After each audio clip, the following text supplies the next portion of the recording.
Arsenal and Mikel Arteta are in absolute crisis, and if he doesn't sign anyone this window, I'm going to self-destruct. Guys, welcome back to the Miz MB channel, and today we are going to be analysing Arsenal because currently they're in crisis, or so the media would like you to believe. So in today's video, we're going to be breaking down not only Arsenal this season, we're going to compare it to the last season and the season before that, using some stats, using some analysis, and just understanding why Arsenal are playing the way they're playing right now. And stick around, guys, because by the end of this video, I guarantee you'll understand that Arsenal are not in a crisis at all. Well, at least Mikel Arteta isn't. I don't know about the rest of the club. So at first, let's talk about Arsenal and where they are in the league right now. They sit second place on 40 points, 6 points behind leaders Liverpool. Now, it doesn't sound too bad, does it? However, this is why context is important. And I always say this, context is king. Now, if we dig a little bit deeper, we can see, second place might not be that great at this point in the season so far. For starters, Arsenal scored 39 goals this season, which averages about to just under 2 goals a game and is above the XG, which is 33.9. Let's round up to 34. And would suggest that they're doing slightly better than what the stats would suggest. So why is this sounding like it's bad? It's bad because despite them, saying that they're performing just above what the stats would suggest, if we look and watch football with our eyes, we can see that Arsenal are struggling creatively. Now, if we take a look at last season where they just missed out on the title by 2 points, they scored 91 goals. That is correct, 91 goals, and only conceded 29. And I guess you can say that 21 goals conceded so far in this season is an improvement, but I don't know. The goals, it doesn't seem like Arsenal are on track to reach that 91 goal mark, sitting at just 39 so far. With this being said, not only from the eye test and watching the games, but statistically we're seeing that they're scoring far fewer goals, but there's a bit more defensive stability. And this isn't usually what we would, describe Arsenal as, a very good defensive unit that are struggling to score goals. What? I grew up on Arsenal that are playing fluid, possession-based football, the tiki-taka, the triangles, exciting attacking football, but are leaky in the back. Now, obviously, Arsenal have been on an upward trajectory since Mikel Arteta took over, really, finishing 8th, and then 8th, and then 5th, and then 2nd, and now still sitting in 2nd again.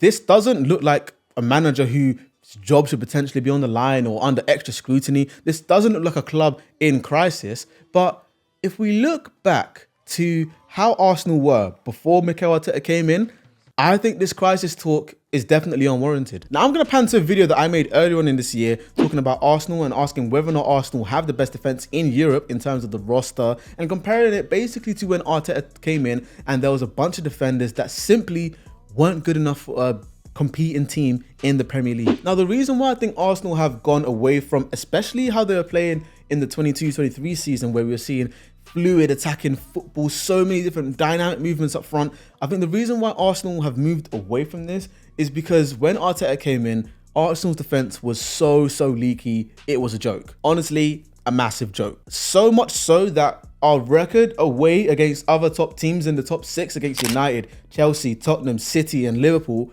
was atrocious. Honestly, we weren't looking forward to these games because we knew nothing would come from it. Maybe the North London derby was in the bag. That's pretty much about it. But everything else, shocker. So coming in, Mikel Arteta said, okay, cool. You know what? One of my non-negotiables, because he does have non-negotiables, is going to be making sure this defense is rock solid. And that's exactly what he's done. He's managed to every single season tweak the defense ever so slightly, tweak it ever so slightly, to the point where now we are a robust defensive unit, but it's come at a cost of the attacking play. Now, one thing to keep in mind is that this is Mikel Arteta's first job, his first managerial job. And the reason why we should keep that in mind is because other managers that have refined their craft, and we know what these managers are, such as, Pep Guardiola, Jurgen Klopp, we can even put in Mourinho, Conte, Inzaghi, all of these top coaches into that bracket because they've been around for a while. They've had different jobs, they've learned, they've won, and they have their style now. They have exactly what they want and exactly what works. With Mikel Arteta, he's still figuring it out. So I'm not going to say that's an excuse, but it's definitely something to factor in. So aside of the drop-off in stats, you might be asking, what's changed tactically, if anything? And I think personally, Arteta has gone from an approach that is, yes, controlling possession and completely dominating the game, to now having a bit more of a pragmatic approach, a bit more of, I don't want to say Arsenal sitting back, because we definitely don't sit back, but it's more so of a team that is adamant on making sure that we concede the fewest amount of chances possible. Now, the ways to do this sometimes is, of course, you can look at a Liverpool team under Jurgen Klopp that, you know, when they do lose the ball, they immediately counter press. And when I say counter press, I mean that they press against the team that have just gone on the counter. So they're pressing, they're making sure that they're closing them down and trying to recover possession as quickly as possible. Arteta did try this in the 22-23 season, and you know, sometimes we did get found out, but then we'd go and score more goals. But that is a risky way to play football, because not all the time are you going to say, okay, yeah, you guys can have a goal, but we're going to have even more goals. It's not sustainable. It's a recipe for failure, as shown by Ange Postecoglou. He's not getting it right, is he? So I think from learning on that season, Arteta said, okay, do you know what? We can give up the majority of possession, and we now just have to make sure that when we do lose the ball, everybody runs back. And you see this time and time again when Arsenal play. When we lose the ball, immediately the first thing you will see is waves of red just running back and making sure that they're regrouped and they're back in position to defend. Now, I'm not saying that we never counter press, because we do counter press sometimes when it's to our advantage. However, the default setting that Arteta has drilled into these players is regroup and make sure your positioning is on point. On point. That's what I meant to say. Now, of course, with this, you do see a drop in creative freedom up front. You do see a drop off in, I guess, that attacking wow that Arsenal used to show in and showcasing in the Premier League and in the Champions League. And I see a lot of fans online talking about, oh, Arsenal don't score goals in transition. Arsenal don't ever do this or do that. It's because they can't. Okay, maybe not that they can't, but the opposition does not allow Arsenal to have chances in transition. Now, just a bit of football 101. To score a chance in transition or to score goals from transition, this requires the other team that you're playing to also play football and come at you as well. Arsenal, whenever they play, you always see it. Teams have at least 9 men behind the ball and they're camped out in their boxes, which means that Arsenal are now forced to, I guess, break teams down with passes around, going from left to right, front to back, to make sure that they can have, okay, is there a bit of space? Let's fizz it in. Let's make sure there's an overlap on the right hand side or overlap on the left hand side, cross it in or pull it back and score that way. The reason why Arsenal do not score goals in transition is because their opponents are afraid of allowing Arsenal to play.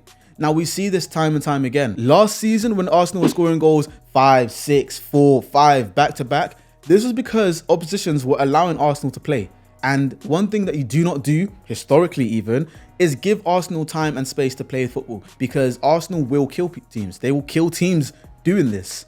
And we've seen it in that 22-23 season when the goals are going in left, right and centre. We were scoring against Liverpool, scoring against United. We saw it time and time again. And one thing we did see in those games as well, Arsenal conceding quite a bit. So it's not that, you know, Martinelli sucks completely or that Trossard is this or Havertz is that when it comes to transition. It's just that Arsenal are very rarely given the opportunity to score goals in transition. But the players also do need to do better. So there is that. Now, on to the players and talking about drop-offs. So far this season, Bukayo Saka was having a great season before he completely did his hamstring. He had 5 goals, which of course is a bit of a drop off from his 16 last season, but he had 10 assists, which means that he had already surpassed his total last season of 9. To do crazy things this season, and I think he was definitely going to get double in both. I think he was probably going to see himself edge close to that 20 assist mark for the entire season and chip him some goals, but unfortunately he's injured, so the drop-off is evident. When we look at someone like Martin Odegaard, who got 8 goals last season, this season, he is having a bit of a stinker. He's only scored 1 goal. And when it comes to the assists, he's only got 2 so far. Comparing to last season's 10, it's definitely a drop-off, but again, I don't think it's necessarily things to panic about. Earlier on in the season, Martin Odegaard had a terrible ankle injury, which ruled him out for a very long time. And at the same time, Bukayo Saka was injured too, which meant that, of course, he was missing games. But Arsenal did struggle. And I guess that is one of the reasons why we saw a bit of a lack of creativity within the team. Arsenal's performances this season aren't good enough, and we do need to do better. However, when you look at these games in depth and you look at the games that we've lost or the games that we've dropped points in, there have been some, let's say, extenuating circumstances that have led to these results. Now, Sky Sports put up a graphic of Arsenal's results, comparing them against the teams they faced in the top half of the league and in the bottom half of the league. And all I have to say is, wow. Now, the reason I say wow is because as a sports journalist, not me, them, they have to do a better job of explaining what these results mean. And from this graphic, you think that Arsenal are playing terribly. Arsenal are little league bulliers. But when you look at the situations in this against these teams, you'll understand exactly why the results are where they are. Now, if you look at Arsenal's 2 defeats against the top half this season, 1-0 away to Newcastle, Isak header. It happens. Sometimes you just don't turn up to the game and want it more enough. The second one, losing away to Bournemouth after having William Saliba red carded. 10 men down against Bournemouth who are playing really good. What else do you expect is going to happen? Honestly, when we drew against Manchester City early on in the season, it was after a red card. And mind you, when we had the red card, we were 2-1 up. And I think if not for that red card, we would have gone on to beat City in that second half, because in the first half, after they scored, we were all over them. And anyone who says otherwise just doesn't watch football or has an agenda against Arsenal. You pick. When we drew against Liverpool, an injury hit squad already missing Martin Odegaard with a half-fit Bukayo Saka, saw Gabriel and Julian Timber come off injured at half-time, meant Lewis Skelly and Kivior had to come on and play against Salah whilst we were winning 2-1. Like, come on. What?